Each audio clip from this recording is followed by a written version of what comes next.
Hi friends, welcome to my channel. ഇന്നും നമുക്ക് വളരെ ഹെൽത്തിയും നല്ല ടേസ്റ്റുമായിട്ടുള്ള ഒരു ബ്രേക്ക്ഫാസ്റ്റ് ഈസി ആയിട്ട് തയ്യാറാക്കാം. ഇത് നമുക്ക് ഏത് നേരം കഴിക്കാനായാലും തയ്യാറാക്കാം. ഇത് കുട്ടികൾക്കും വളരെ ഇഷ്ടപ്പെടും.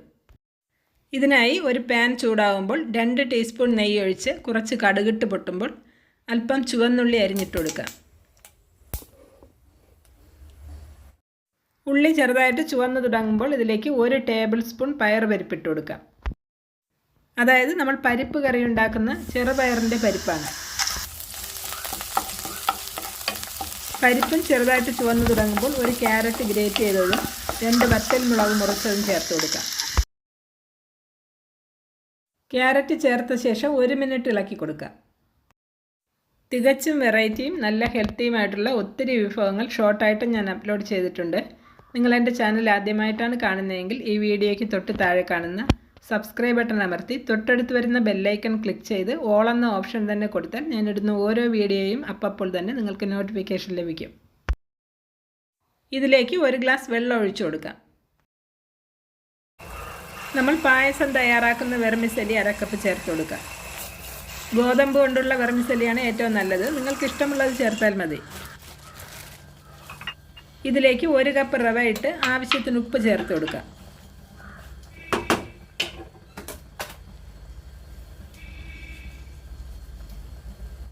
ഇനി ഇതിലേക്ക് 1 പിടി ചിരകിയ തേങ്ങ ഇട്ട് കൊടുക്കാം.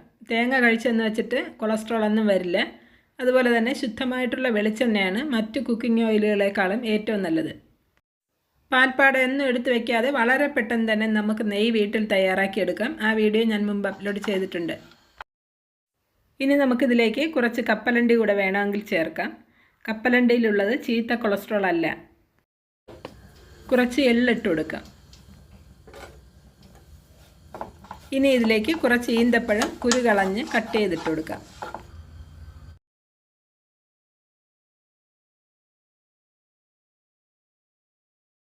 നോൺ സ്റ്റിക്ക് പാത്രത്തിലാണ് നിങ്ങൾ തയ്യാറാക്കുന്നതെങ്കിൽ ഈ തടി കൊണ്ടുള്ള ഒരു ചട്ടുകമോ അല്ലെങ്കിൽ അതിൻ്റെ പിടിയോ വെച്ചിട്ട് വേണം നന്നായിട്ട് ഇത് ഇളക്കി യോജിപ്പിക്കാൻ.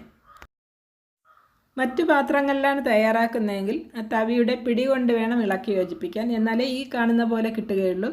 അല്ലെങ്കിൽ വെർമിസെല്ലി തീരെ അങ്ങ് പൊടിഞ്ഞു പോകും. ഇത് നിങ്ങൾ തീർച്ചയായിട്ടും തയ്യാറാക്കി നോക്കണം. നന്നായിട്ട് ഇഷ്ടപ്പെടും. ഇത് ഒരുവിധം തണുത്ത ശേഷം ഒരല്പം പഞ്ചസാരയോ അല്ലെങ്കിൽ കുറച്ച് പാൽപ്പൊടിയോ ചേർത്ത് കഴിക്കുന്നതായിരിക്കും ഏറ്റവും നല്ലത്. ഈ വീഡിയോ നിങ്ങൾക്ക് ഇഷ്ടമായെങ്കിൽ മാക്സിമം ഒന്ന് ഷെയർ ചെയ്യാനും ലൈക്ക് ചെയ്യാനും മറക്കരുതേ. ഇനി അടുത്ത നല്ലൊരു വീഡിയോയുമായി കാണാം. നന്ദി.